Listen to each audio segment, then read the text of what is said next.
Hi guys, and welcome you to the Startup Booster Motivational Program for the entrepreneurs. And today we have a great person, wonderful guy, Steven, who has a great story behind. And to make it short, I would like him to introduce himself and say a couple of words about where he's coming from, what he did, and just whatever he wants about himself.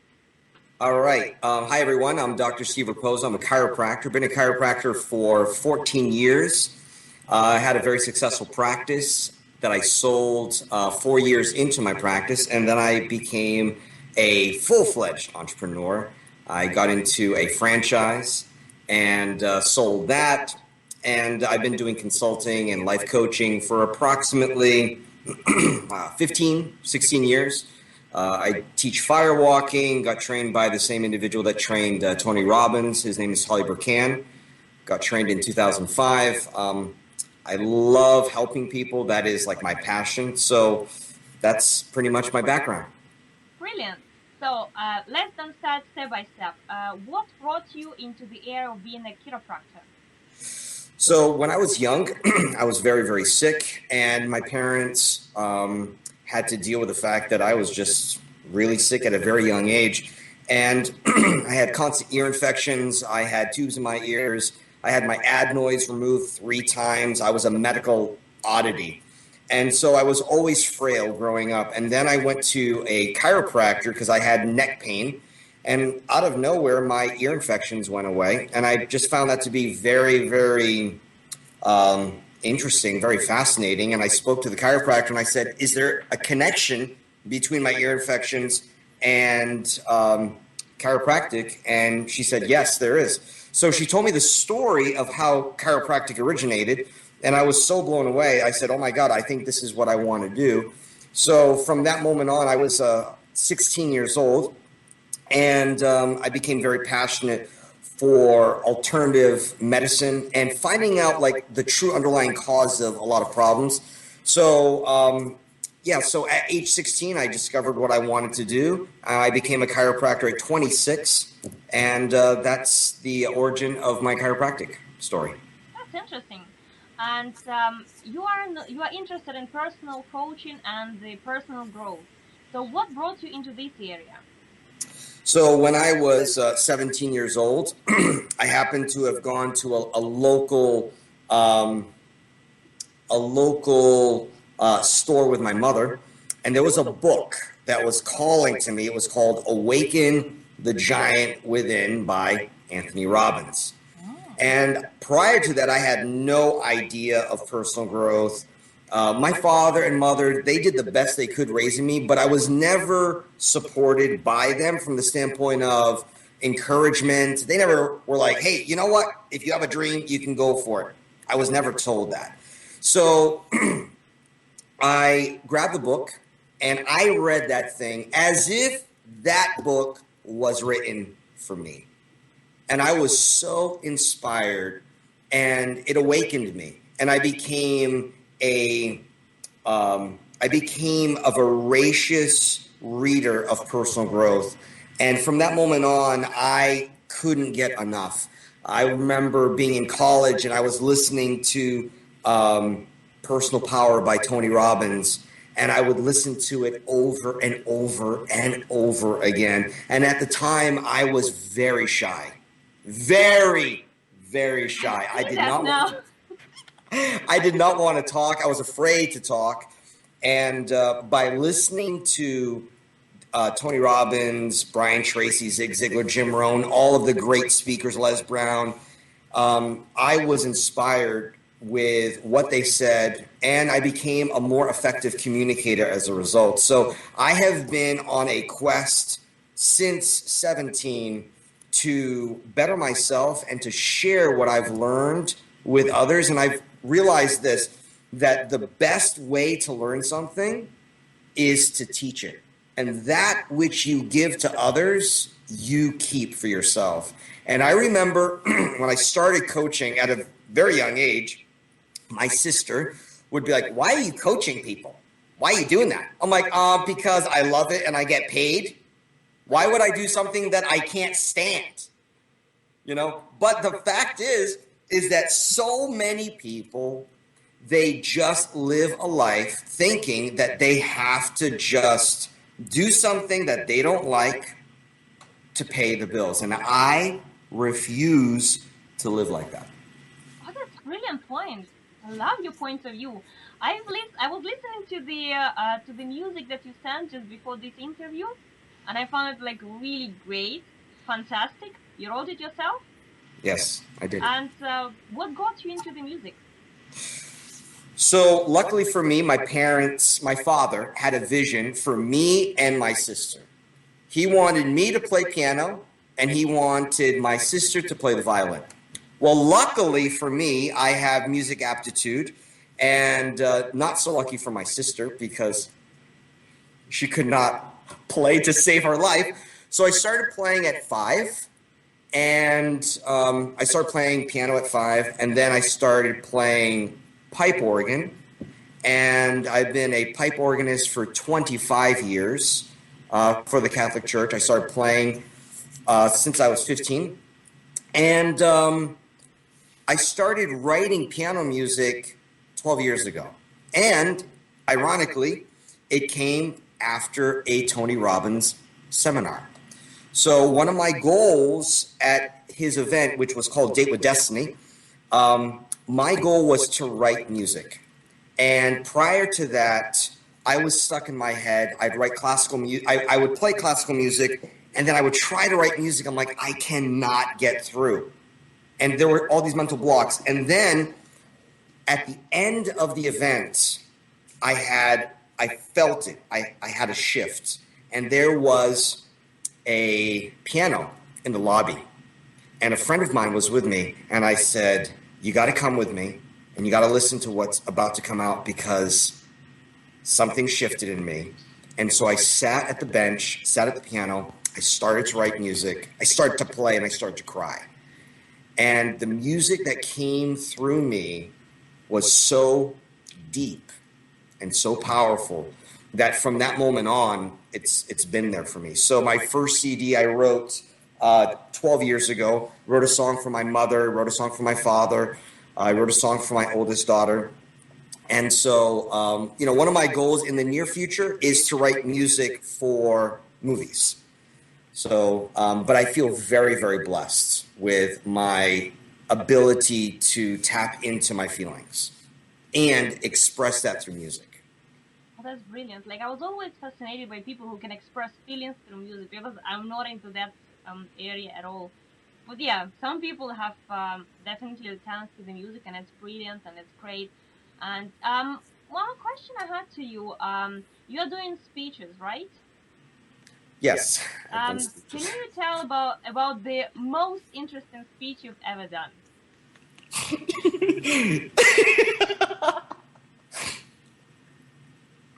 Okay, here it goes. So in 2001, I was referring a lot of people to the Tony Robbins organization.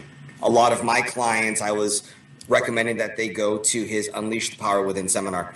And so there was a representative at the Tony Robbins organization that we began to become friends. And he said, hey, listen, you have a really good energy to you. You have a really good personality. And you do. Oh, I appreciate that. And he says, have you ever done any speaking before? And I kind of fibbed. I'm like, yeah, I've done speaking to one person, right? And he's like, listen, are you open to doing speaking? Because we have a gig that no one wants to take on in the organization. So in the Tony Robbins organization, you have to do, the gigs start at $10,000, okay? And if a company can't afford that, then the organization refers the companies out.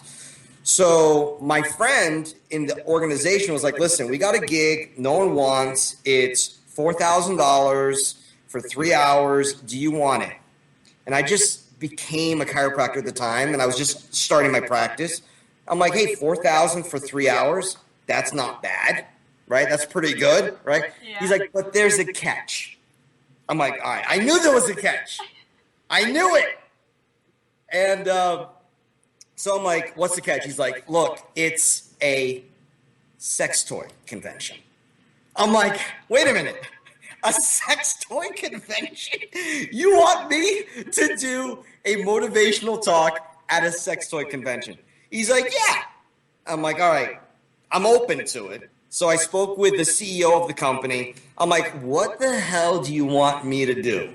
Right? I'm like, I am not holding anything. I'm not demonstrating anything, right? Right? So they're like, look, we just want someone to motivate our salespeople. I'm like, I can do that. So, but the sad part of the story is 9/11 happened on a Tuesday. And this event in 2001 happened, was supposed to happen on the Saturday following 9/11. Well, if you remember, all flights in the United States were grounded. You could not fly that week.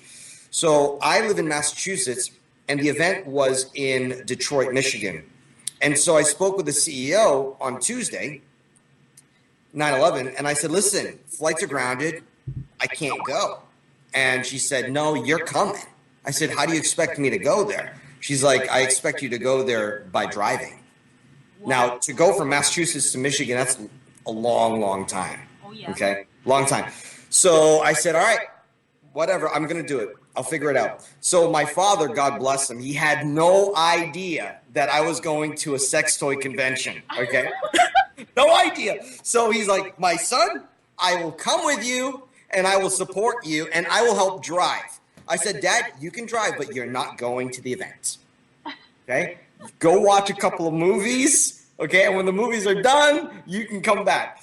So he still to this day has no idea that it was a sex toy convention. So it was a great experience. I taught the women how to break boards, karate style. Now, this is the interesting thing, you know, and I share this with my coaching. So many people in life, they put their life on hold until they feel that they're ready. And what I tell my clients is, you're ready enough. You'll never be totally ready. You'll never be completely ready. Okay? When a couple is expecting a child, that time may be the most inconvenient time to have a child. But guess what? It's going to happen. Right? It's going to happen, and they're ready. Whether they think they are or not, they're ready. So when I told the CEO that I was going to teach the women how to break boards, I did not know how to break boards. I didn't know how to do it yet. Oh. But I knew that if I told this woman that I was going to teach them how to break, I had to learn how to do it. Exactly. Okay, so I told her that I was going to teach them how to break boards, and I never broke a board before. Okay, so I figured out how to do it, and I figured out how to teach it, and by the time I got there, I made it happen. So one of the things I remind my clients is, you know, the destination from point A to point B is never a straight line. It's never a straight line. We will zigzag our way to our destination. And people have to realize that the key to success is commit yourself. It doesn't matter if it's comfortable or not. You're going to constantly have to consistently grow as a human being, and you're going to have to consistently take massive action to make your life what you want it to be. Yeah. Fascinating. No, thank you. That's unbelievable story. Yeah. Okay, if we're talking about the most interesting topics in life, can you tell a bit more about maybe the most interesting business consulting you've ever taken on? Okay, so when I was 21, I learned how to do marketing consulting. I studied the best of the best, and at the time, the best of the best, his name is Jay Abraham. Now, today, he's spectacular. He's like a wizard, right? So because of Tony Robbins, I was exposed to a lot of masters. And one of the masters in marketing was Jay Abraham. So I studied his material extensively. and I was presented with an opportunity to do marketing consulting for a company out of New Jersey. And they were in dire need of consulting. They were in dire need of turning their business around. So I actually went to New Jersey and I met up with the owner, and I noticed that there was a Porsche 928 in his garage for sale. And I said, okay, this is interesting. Now, with Jay Abraham, I studied how to do bartering. Okay, so instead of exchanging, cash for service or product, it's service for service or service for product, right? So I studied how to do bartering. And I told this guy, I said, listen, I will do a 3-day marketing seminar for you, okay? In exchange for that 3-day marketing seminar, if you're not blown away, you owe me nothing, okay? Nothing, all right? But if you are blown away and I deliver on what I say, that Porsche 928 that is in the garage for sale belongs to me. He goes, you're crazy. I said, no, I'm not. I said, try me. I said, you got nothing to lose. If I am full of crap, then you owe me nothing. But if I deliver, then it's a win-win. It took me 3 months to put the marketing seminar together, and I delivered a one-on-one 3-day marketing seminar. And 3 days later, the title, the keys, and the car belonged to me, and I drove from New Jersey back to Massachusetts in my 928 Porsche. Yeah, brilliant story. I'm sure you have so many. I have interesting stories. Yes. Yeah, that's brilliant. Okay. Then my next question would be, what would be your best advice that you give to the people who have an idea of starting their own business or just started and they're kind of lost at the beginning? So the recommendation that I would give anyone is to have a vision for their life and to have a vision that is unattached to their past. So many of us use our past as an indicator of what is possible. And if you look at some of the greatest minds ever, what they did is they attached their vision to a future. They attached their vision to something that they've never done before. And what they would do is envision that reality to be true. So, for example, Roger Bannister in 1954 did something that no man has ever done. Prior to Roger Bannister, there was a desire to run a mile in less than 4 minutes. And everyone in the world thought that it was impossible. No one was ever able to do it for hundreds and hundreds of years. Doctors, scientists were saying that it's impossible, that your heart would burst. Roger Bannister envisioned in his mind over and over and over again him breaking the 4-minute mile. And as a result, in 1954, he was able to break the 4-minute mile. My point is that we need to hold on to a vision of what we desire and not allow what we haven't been able to do in our past to hold us back, and to envision our future with such certainty that it gives us the strength and the courage. And the thing that we have to understand is it's not a question of getting there. It's a question of understanding that you will fall way more times than you imagine. And you must understand that you have to get up. It's not a question of the person who fails the least succeeds. That is not reality. Okay, that is taught to us in school. Okay, how did you do in school? I got a 95. The world doesn't care that you got a 95. The world cares about if you have a vision and you are confronted with a problem. Do you overcome the problem or do you give up? See, people give up. That's the problem. It's not a question of failure. It's a question of not rising up from the failures. If you look at the greatest people in the world of business, if you look at Walt Disney, he went to over 300 banks. 300 banks before he got his first yes. Ray Kroc Colonel Sanders.